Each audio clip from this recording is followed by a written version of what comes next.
But once we're back online trading again, I plan on posting another kind of notification to the community to like, I think we got 30% of the vote so far. I just want to get the rest of it done to get that approval. And then once that approval is done, then we're going to start testing dynamic fee model on some select partners to see how effective it is to produce a higher volume and a higher yield for the protocol. Nice. So you figured out, or you're happy enough anyway with your math, your algorithm on how to, I don't know the answer to that question, to be honest with yeah. you, because this feels like a thing that you could tweak and change for generations to come. Just a question of like how complicated, because you can make it super complicated, right? Which obviously is in itself a problem in some shape or forms. I kind of just went for a more maybe overly simple perspective, just as a starting point, and to collect kind of real world data to let me understand where the strong points, where the weak points, and then with real world data, I can make a more, maybe a better algo, or maybe it'll work just fine the first go around. We won't make much of a change. I don't know, but I wanted to keep it very simple for V1, and then for V2 we can take the real world data and then like be able to improve and tweak the performance of this, that, and the other thing. But Do you envision, like, when we turn this on, does it go apply to all Thor names instantly, or do we have to select which Thor name we want to apply it to? it's only applies to specific Thor names. So part of the reason why that is because theoretically, if we apply it to all Thor names, Denny can be malicious and, create a bullshit Thor name for himself, right? Or whatever. And then artificially trade within his Thor name in a way that's manipulative to give himself very cheap trades, right? Like he could just like start, trade a lot back and forth between himself, right? Back and forth when it's 1 BIP. And then when it goes to 2 bips or 10 bips, he trades very little just to artificially tell the protocol that 1 BIP is the best BIP for Denny, right? When we do it selectively with certain partners, we have, because the volume they're doing, it's not really practical to manipulate in that kind of way. But even if it was practical to, financially to do that, so we're doing with people that we have relationships with and have connections with, and have good degrees of confidence that they're not manipulating in one form or another. But if they are, then we can always just turn them off and say, "Fuck off." You had a good opportunity to get more trades for a better price, blah blah blah, but you decided to fuck around with it, and so we now take it away from you. So that's part of it. I know JP has been pushing me on the back end through like some back channels to turn this on for non-affiliates, so that and so that it applies to trades that have no affiliates to get an affiliate, a non-affiliate affiliate, I guess, to establish something. I'm not confident that that's the right thing to do. Maybe he's right. I'm not saying he's wrong about that, but it's something I do want to look into on 1.1 of the feature, into the future of considering that. I like the idea of like a rewards program. Like the more volume you do, you get cheaper trades. So like, is that kind of what he's saying? What he's getting to with that? No, I think he's saying that that people who don't use affiliates are probably an opportunity to be more profitable in one form or another because of the reasons why they might not want to use an affiliate. I'm not quite sure, to be honest with you, and I'll be sure to have another conversation with him and more in depth about why he's such a strong advocate. I told him back when we first kind of presented the idea to me, I was just like, I'm not really sure that would actually function the way you think it would function. The reason why is because whatever, like when the market is swap kit, let's just take for example, right? We kind of know what that market, that little mini market is, because swap kit integrates with these partners, with Near and Chainflip and a bunch of other characters and whatnot. And so there's somewhat of a consistency there because the market is pretty stable in terms of what the competitors are. But in a no affiliate scenario, that's just like random people at random times with random things, and there's no like consistency to it. So I'm not sure the data the protocol would collect from a no affiliate scenario would actually be meaningful signal. It would just be a bunch of random noise thrown in random directions, which might confuse the algo, right, for a dynamic feed to push in, in a better place or worse place. I'm not quite confident that JP's position is correct, although he definitely could be. Maybe we'll turn it on one day just to turn it on and see who's right, because I don't know. I could be totally wrong about this. Like, it's totally possible, and it actually is very effective because we start charging 20 bips or 30 bips for no affiliates, right? To Is that what he was really thinking? Like we could charge more? yeah, Like, maybe that's what I think. What he's thinking is, in those scenarios, you just charge a bunch of fees, which would naturally occur possibly if in a no affiliate scenario, possibly. But like then again, like it's like the hardest part of this whole concept is trying to separate the noise from the signal. And there's so much opportunity for noise. There's like just the room price goes up, in one day versus the previous day. And that can cause the volume to go up or down in one direction, or the fees collected. It has nothing to do with the fact that you change the price to be cheaper or more expensive. It's just because the room price, right? Or because it's a tax day. And then tax day, people have to sell because they have to pay their taxes or something like this. It could be like, it could be some things that's outside the scope. This is why I say like this can get like super complicated, because you could break it down on like a day by day. You could take a historical reference of like, okay, we also did 3 bips 3.5 months ago and compared to that. But then you can also look at like market data, like how much trade volume, not just within THORChain, but like the entire cross-chain market, like how much volume, and that bit of data would probably give you a bit more signal than noise. And so this is like this, it gets really complicated really fast, and you could break it down to being like, well, it's a weekend, so weekends trade more or less or something like this, or it's 12 o'clock on a Friday, right? And that's when China is waking up, and China, blah, blah, blah, whatever. Like, you could really break it down to like very fine, places, but obviously it gets extremely complicated and quite verbose in a matter of speaking. And so I just like, instead of trying to tackle all of that complexity, which is just, to be honest, is just rather overwhelming, let's just start simple for starters. Start clean, start simple, test out the idea. We'll learn some information. We'll take the information. We might need to, tweak or change some processes or mathematical ways of approaching it. And then, carrying on to find a more effective, heuristic or algo to give us the best possible outcome. nice. Will you be using AI to go through parse this information to figure out, and like put it on charts and various information to help you determine what's working Um, best? Probably, like, for the most part, I would say no. I think I would use, I'd want to pull in somebody like Rake, to help me understand the math Yeah. of it all, right? To pull in the raw data and graph it and have it make sense. We could then pipe all that stuff into Claude to help us kind of analyze it, and maybe I'll do that just for the giggles of it all, right? Just to see what it comes out with. Maybe it comes up with a different view of the data than I have personally, and maybe that's helpful. But for predominantly, I would say I'll be looking at the data more like in a more humanesque way, and using AI as a supplementary way of processing it all. It might be really fun, like when we, 'cause we do these episodes every week, like to use AI to make like a truncated version of information like, hey, what happened this week? And then Mm. the next week, what happened this week? And that might be really cool to do.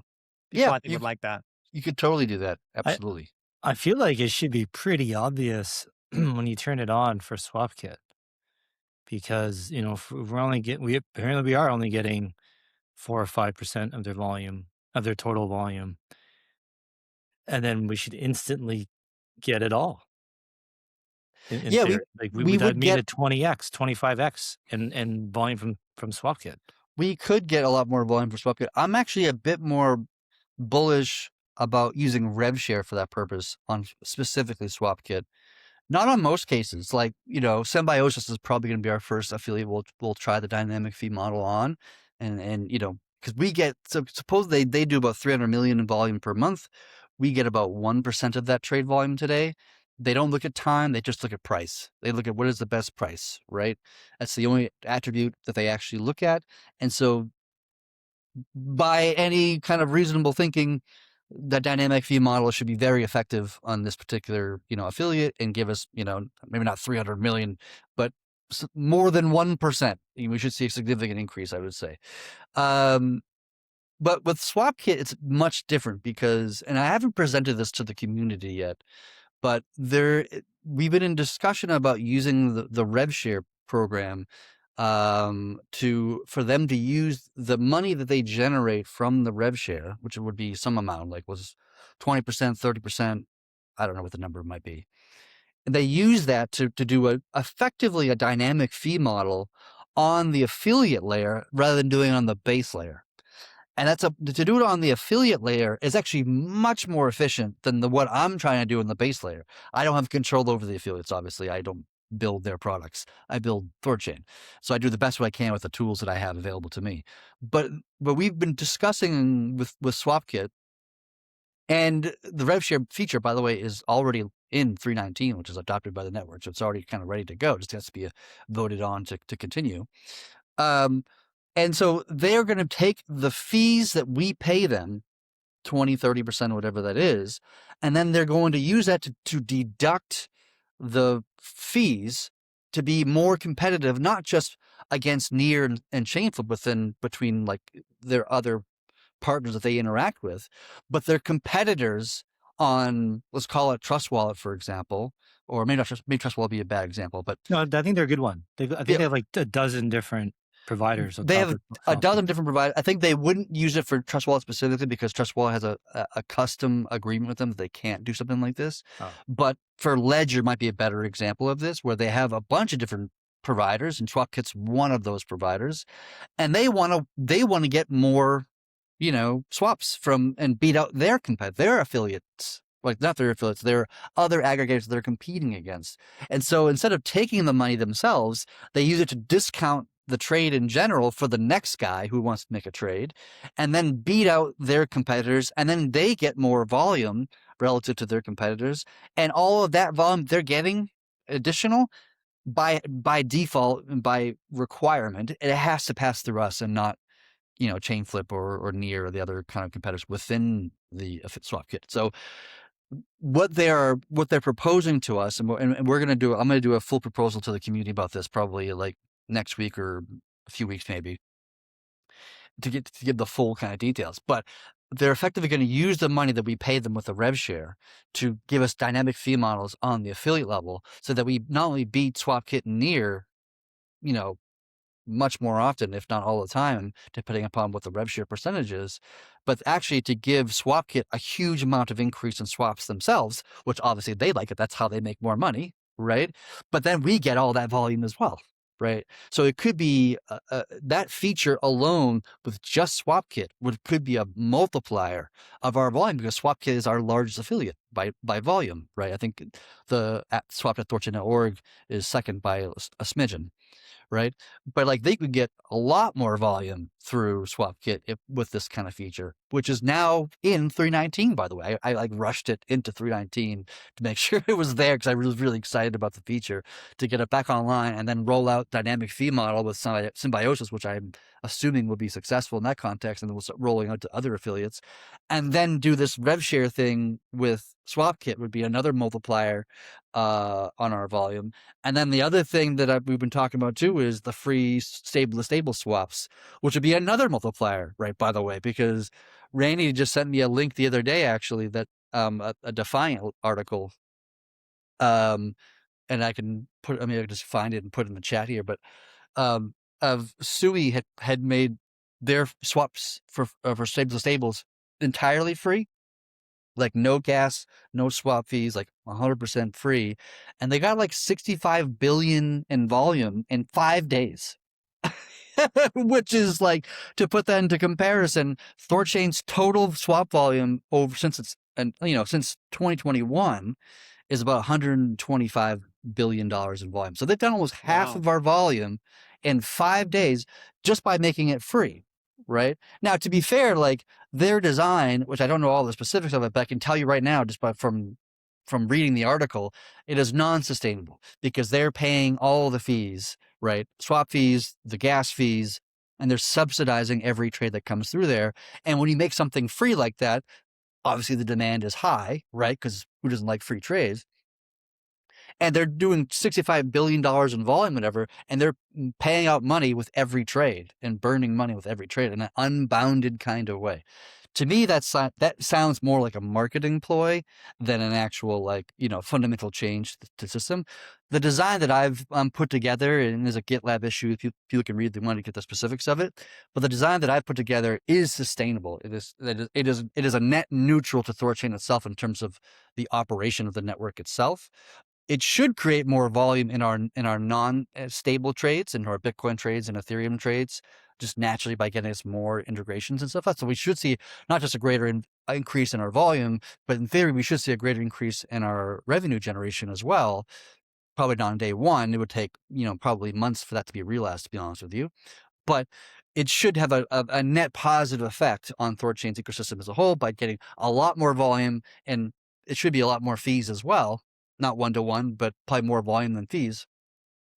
But that would also be a multiplier on our major KPIs like fee generation and swap volume and all these kind of things. So like, I'm super bullish on like just these 3 features alone are all like, to me, they're all pretty big. I perceive them to be very big game changers. And so I'm very excited to see them roll out over the next like few months and to see how much fruit they can bear. The I love it. stablecoin one should be great, should be good, because this isn't just a random idea you came up with. This is based on feedback that we've heard from wallets and other aggregators and whatever. Like we've had some big wallet.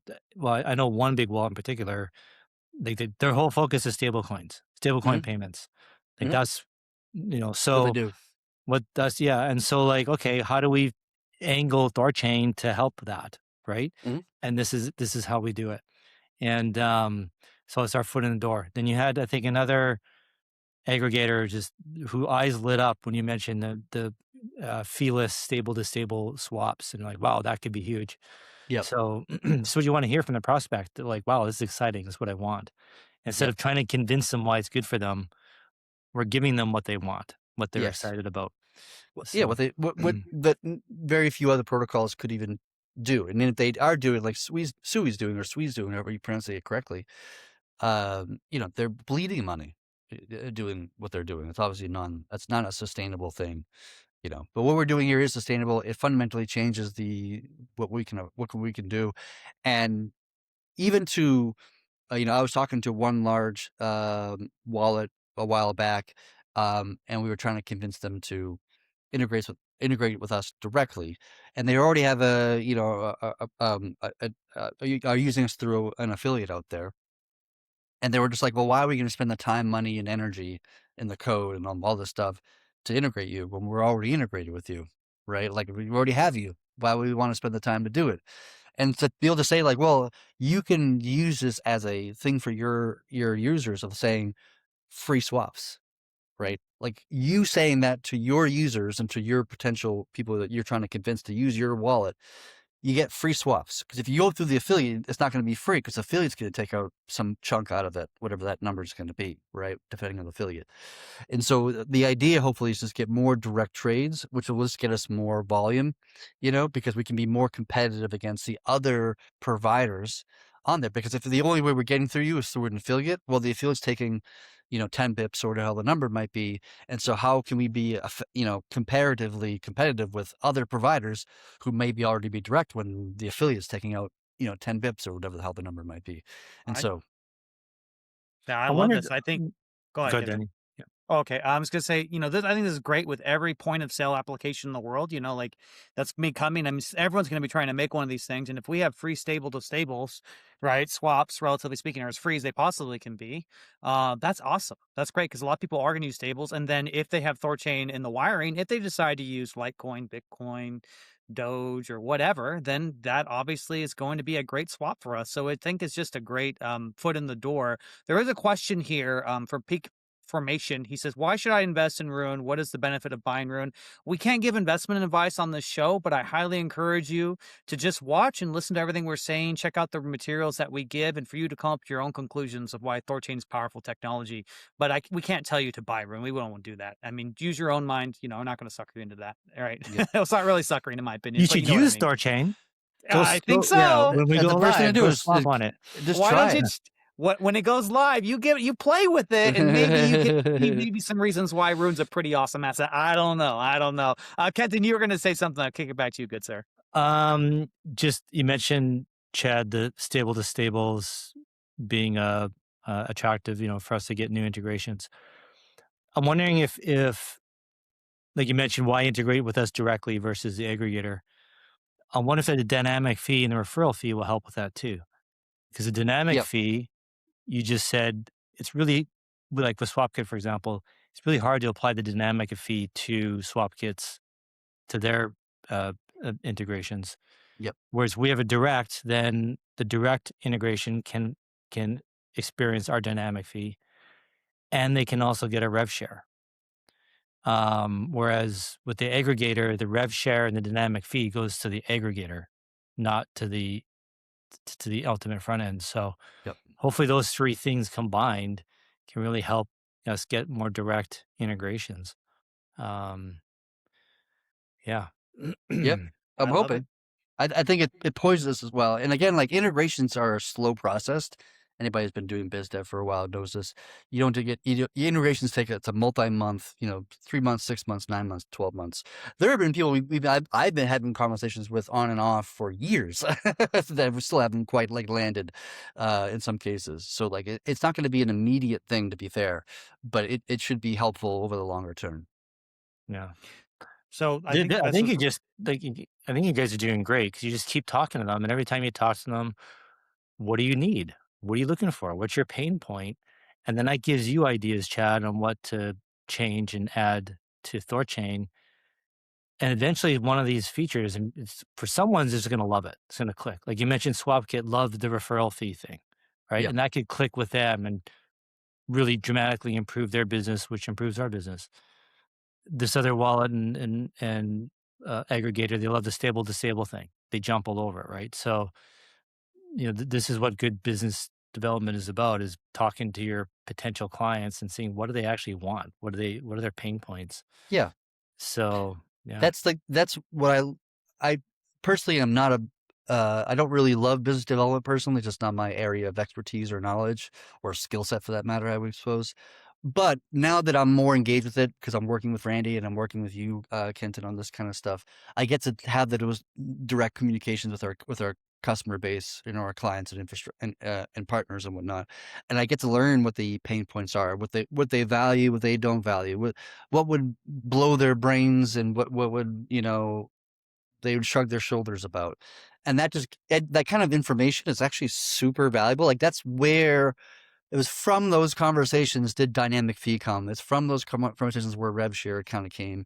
It's like all these ideas come from having those conversations to figuring out what we can do to position ourselves better with our affiliates or partners or wallets or whatever, to have more volume, more integration, better relationship with land more, partners, all that stuff. It's like it arms me in a matter of seconds, so I can think of really interesting solutions to solve these kind of like very difficult problems.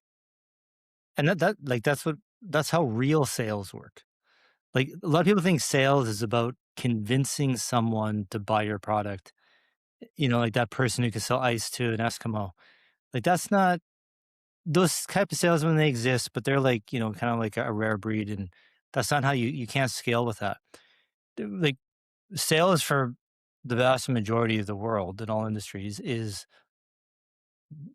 building a relationship with someone who feels comfortable telling you their pain point. This is what I'm struggling with. This is what I need help with. Is digging into that, and then how your product fixes that for them. And so it becomes an engineering problem. So for Chad, I'm classical. I'm an engineer as well by training. So like it turns when we start viewing it like that, it turns sales into an engineering problem. Like, okay, what is the real problem here, and then how do I fix it? Mhm. And And that's what most people want. They want a solution to their problem. They don't want to be sold. They don't want to be convinced, arm barred and pressured into doing something, right? They want to come out of it feeling like I actually came out of this well. I Mhm. got a solution to a problem. And I think we're doing that. I think you guys are doing it. I think the integration, the partners, people coming to us for APIs, and the blockchains that want to integrate on THORChain, like they're excited. They Yep. want to. This is like we're not pushing them into this. They're asking us for this, right? And so it's great. It knows that's how we know we have a good product. Mhm. Um, so Yep. yeah, Yeah, we're gonna hit the ground running.